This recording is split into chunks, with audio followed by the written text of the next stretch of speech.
होती है उसको भगवा रंग की यूनिफॉर्म बनाती है, क्या कहेंगे?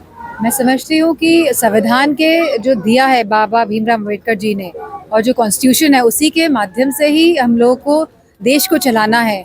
और इस तरह के जो ये भाजपा जो हरकतें करती है, ये कहीं ना कहीं मैं समझती हूँ लोग जागरूक हो जाएं कि किस दिशा में ये देश को ले जाना चाहते हैं।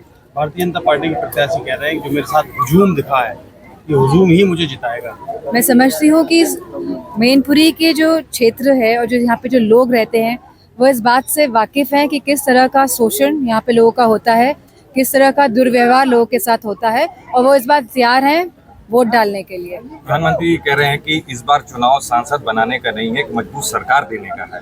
वो अपने आप को लगातार मजबूत सरकार के तौर पे पेश कर रहे हैं जनता के सामने। इसको आप किस तरह से देखते हैं? मैं समझती हूँ मजबूत सरकार तो वो सरकार होती है जो युवाओं को नौकरी दे सके, जो गांव-गांव में एक तरह का विकास पहुंचा सके, जो शिक्षा दे सके, जो सुविधाएं दे सके, जो स्वास्थ्य सेवाओं के साथ शिक्षा का भी प्रावधान दे सके और अच्छी शिक्षा, इसी के साथ जो महंगाई कम कर सके। और मैं समझती हूँ इन सभी का अगर आप आकलन करेंगे तो कहीं ना कहीं सरकार को विफल पाएंगे। प्रधानमंत्री लगातार विपक्ष पर हमलावर हैं और लोगों पे लगातार आरोप लगा रहे हैं, जनता के बीच मैसेज दे रहे हैं कि विपक्ष जो गठबंधन हुआ है वो सब भ्रष्टाचारी हैं, वो जेल जा रहे हैं। मैं समझती हूँ जो एक मैडम एक सवाल और इसी में जुड़ता हुआ है कि इसी को लेकर मीशा भारती ने आरोप लगाया, जब उन्होंने कहा है कि जब हमारी इंडिया गठबंधन की सरकार आएगी तो प्रधानमंत्री और तमाम ऐसे भ्रष्टाचारी बीजेपी के नेता जेल जाएंगे। किस तरह से देती है इस तरह के बयान को, क्योंकि इसी तरह के बयान प्रधानमंत्री भी दे रहे हैं।